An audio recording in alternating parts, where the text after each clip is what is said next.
দশম শ্রেণীর ছাত্রছাত্রী বন্ধুদেরকে দীপি এডুকেশন সেন্টারে স্বাগত জানিয়ে আজকে ক্লাসটা শুরু করব।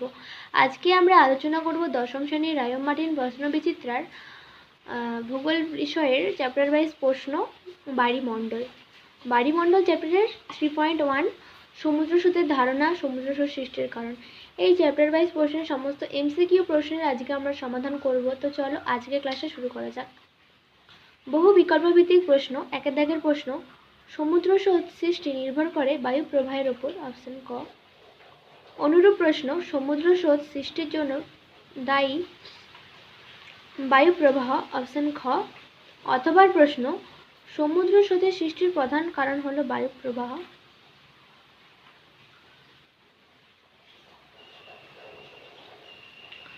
দেদাগের প্রশ্ন, শীতল ল্যাব্রাডর ও উষ্ণ উপসাগরীয় স্রোতের মিলনের ফলে যে ঘন কুয়াশা ঝড়ঝঞ্ঝার সৃষ্টি হয়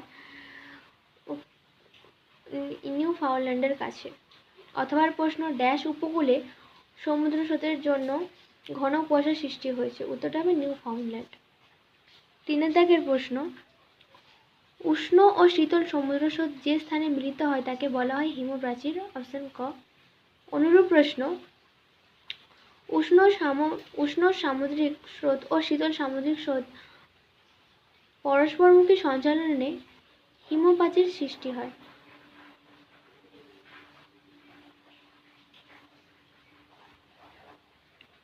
অনুরূপ প্রশ্ন, উষ্ণ ও শীতল সমুদ্র স্রোতের মিলনস্থানে স্পষ্ট সীমারেখাকে কি বলে? উত্তরটা হবে হিমপ্রাচীর।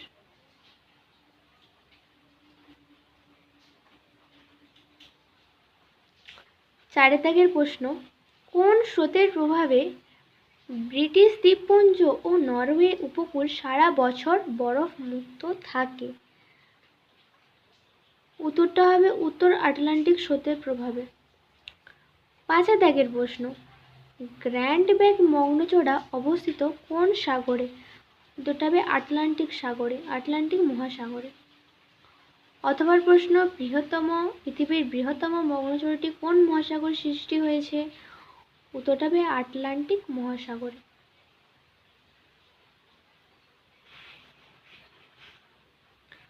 ছয় দাগের প্রশ্ন, বাণিজ্যিক মৎস্যক্ষেত্র গড়ে ওঠার উপযোগী ক্ষেত্রটি হল মগ্নচড়া। অপশন গ।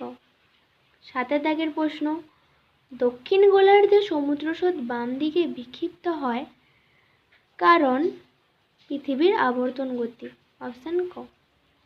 আটের দাগের প্রশ্ন, দক্ষিণ আটলান্টিক মহাসাগরে প্রবাহিত একটি শীতল স্রোত হল বেঙ্গুয়েলা স্রোত। অপশন ঘ। নয়ের দাগের প্রশ্ন, সমুদ্রের অধিক লবণাক্ত জল প্রবাহিত হয় অন্তঃস্রোত রূপে। অনুরূপ প্রশ্ন, শীতল ও ভারী সমুদ্র স্রোত ড্যাশ রূপে প্রবাহিত হয়। উত্তরটা হবে অন্তঃস্রোত রূপে প্রবাহিত হয়।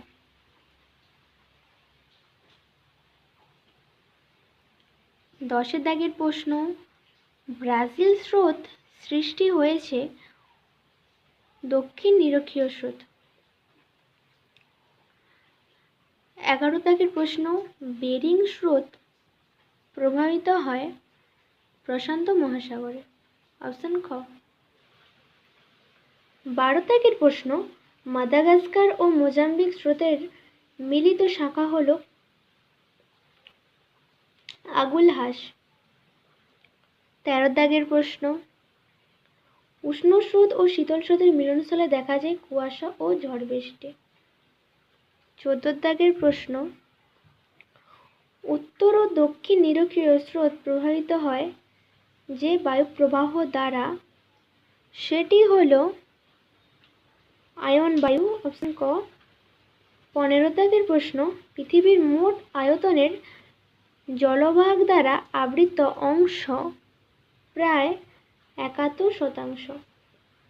16 দাগের প্রশ্ন, উষ্ণ ও শীতল সমুদ্র স্রোতের মিলনস্থলে সৃষ্টি হতে পারে না শৈবাল সাগর। অপশন খ। 17 দাগের প্রশ্ন, মগ্নচড়া সৃষ্টি করে উষ্ণ ও শীতল স্রোতের কারণে। 18 দাগের প্রশ্ন, ভারত মহাসাগরের একটি উষ্ণ স্রোত যেটি মৌসুমী স্রোতে পরিণত হয় তা হলো সোমালি স্রোত। 19 দাগের প্রশ্ন, বেঙ্গুয়েলা স্রোত হলো আফ্রিকার পশ্চিম উপকূল বরাবর প্রবাহিত ঊর্ধ্বগামী শীতল স্রোত। 20 দাগের প্রশ্ন, ক্যালিফোর্নিয়া স্রোত দেখা যায় কুমেরু মহাসাগরে। 21 দাগের প্রশ্ন, 20 দাগের প্রশ্নটার উত্তর হবে প্রশান্ত মহাসাগর, এটা হবে না। 21 দাগের প্রশ্ন, পৃথিবীর আবর্তন গতি অনুসারে সমুদ্র স্রোতটি হলো কুমেরু স্রোত। অপশন নিরক্ষীয় স্রোত হবে, অপশন গ।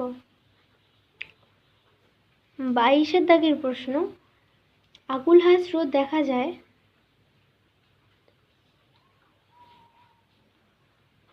ভারত মহাসাগরে। 23 দাগের প্রশ্ন, যে শীতল স্রোতটি 3টি প্রধান মহাসাগরে দেখা যায় তা হলো কুমেরু স্রোত। 24 দাগের প্রশ্ন, আফ্রিকার কালাহারি মরুভূমি সৃষ্টি হয়েছে বেঙ্গুয়েলা স্রোতের প্রভাবে। 25 দাগের প্রশ্ন, কানাডার পূর্ব উপকূলে অতি শীতল আবহাওয়া সৃষ্টিকারী সমুদ্র স্রোত হলো ল্যাব্রাডর স্রোত।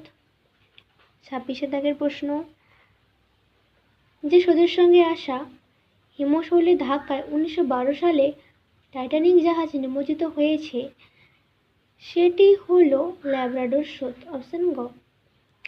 27 দাগের প্রশ্ন,